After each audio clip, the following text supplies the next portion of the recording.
Welcome to the English with Kirsty podcast from www.englishwithkirsty.com.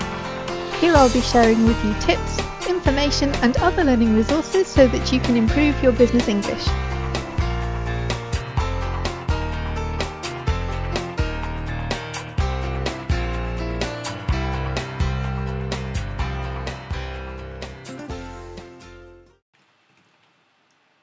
Hi everyone, and welcome back to the English with Kirsty podcast. And it occurred to me that I haven't done many single episodes recently, so solo episodes without a guest.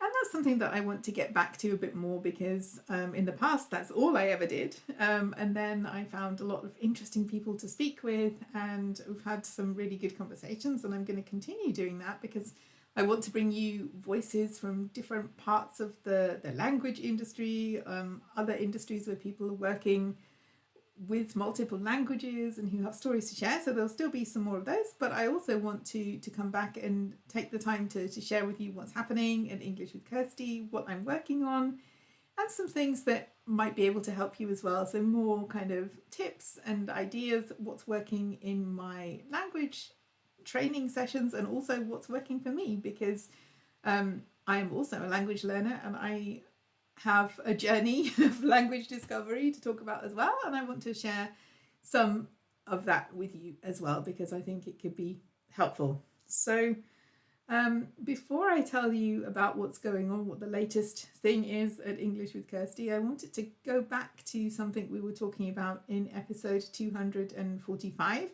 So if you haven't listened to that, then it's a good interview. We're talking about our voice and using our voice and discovering our voice. I was speaking with a voice coach. So our voice is such a powerful tool, and it's important to think about how we can develop it. But I also wanted to come back to this point about voice because when I talk about our voice and discovering our voice and using our voice, I'm not really talking about our physical voice. That's just part of it. And it's an important part too, because if you don't speak clearly, it's difficult for people to understand you. If you're too quiet, if you're too fast, then of all these things play a role in terms of how well you're understood.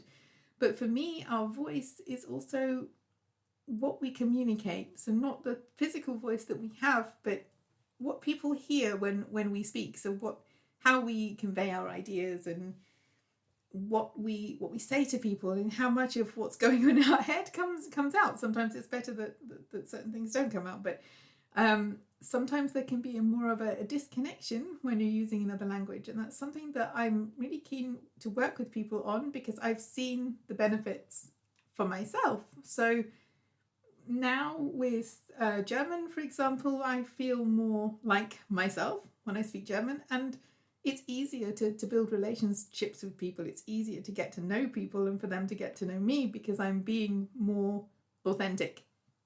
And the same with Romanian. Before I recorded this podcast episode, I've just been speaking to someone in Romanian, and I was looking around for words a bit because we were talking about some business topics, but I was able to convey my message and to be more me. And that's something that isn't there with Portuguese yet because I haven't been doing it for long enough. But I do believe it will come. But I really understand the benefits of being yourself more. And this is something that I do on one of my courses. It's a little exercise that we do, and I thought I would share it with you here as well, to think of how you are or how your friends would describe you. Not, what do you do or what your physical characteristics are, but like what kind of person you are, how they would describe the way you talk or the way you behave or the way you come across, and to think about how you would describe yourself as well. And then to think about this in your other languages. So in English, if you're learning English, or in another language, if you're learning another language, because it's like every language that we speak gives us access to another part of our personality. Sometimes we say it's like different personalities come out, or we access certain parts of our personalities more in the other languages. And we've had this discussion before, sometimes it's a good thing. Sometimes you can really get to explore parts of your personality, and that's really cool. Other times we feel a bit restricted and we don't feel like we can fully be ourselves in English. So once you've done the first exercise, it's like, think about that in English too. How do you come across in English? Like, what are the differences between the way you communicate in your first language and the way you communicate in a language that you want to learn? And what would have to change to bring those two a bit closer together? What would have to be different? What would you need to work on? Or what's stopping you from being the version of you that you really are? And I think we discover new things about ourselves every day. So like it's not a fixed thing. We're always changing and growing. It's good if we are. It's not good to stay in the same place. So yeah, what would need to change for you to really be yourself more in another language? And how can you get there? Maybe that's something you need some help with. Maybe that's something you can do on your own. You think, okay, I need to, I do need to practice speaking more, and you can find some times to do that in a way that feels good and not too difficult for you. Or maybe you need to do a certain type of speaking, maybe like to give a presentation, or like in the episode 25 we were talking about Toastmasters and public speaking and how that can really help people to overcome some of their fears around speaking. Or maybe it's a vocabulary thing. It is with me. At the moment, my problem with Portuguese is just that I don't have the rich vocabulary that I have in my other languages, and that's what's stopping me. So it could be about that. Or sometimes it's things that have nothing to do with the language. It can be like if we're a perfectionist, we were talking about that in the last podcast episode as well, and how sometimes being a perfectionist stops us trying new things, or we try to keep ourselves safe.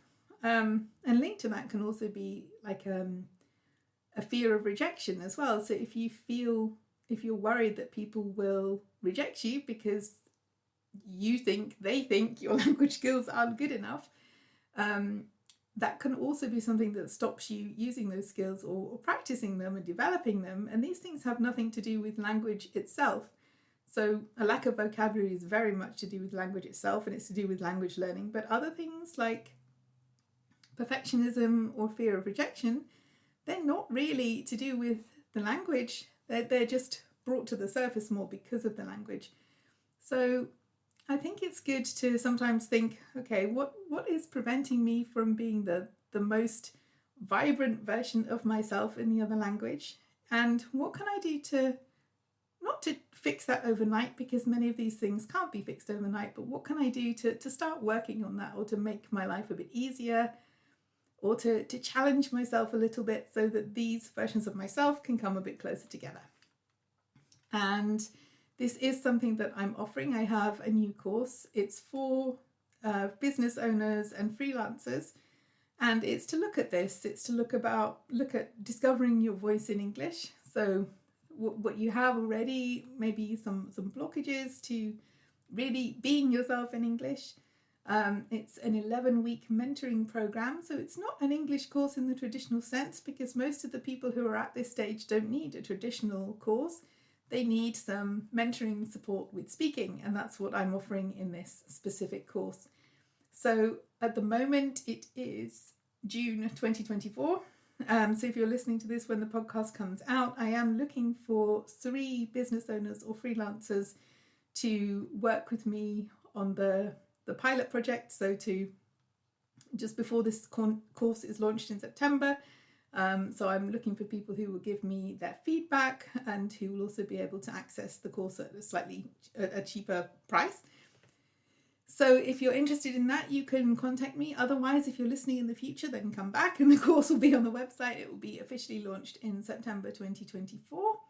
I will add the link to the show notes page so that you can find out more about the course if it's relevant to you, and what we'll be doing in the different sessions, because a list of the sessions and what we'll cover in them is also on the courses page.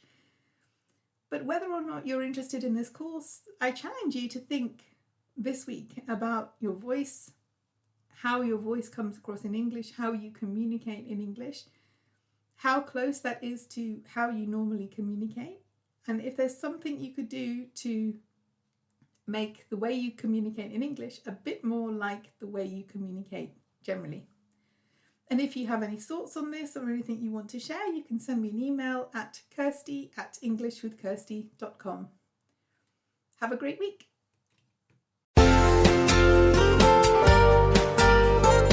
I hope you enjoyed this episode of the English with Kirsty podcast. If you have any questions or comments, my email address is kirsty@englishwithkirsty.com, or you can go to www.englishwithkirsty.com/podcast, where you'll find information about the individual episodes.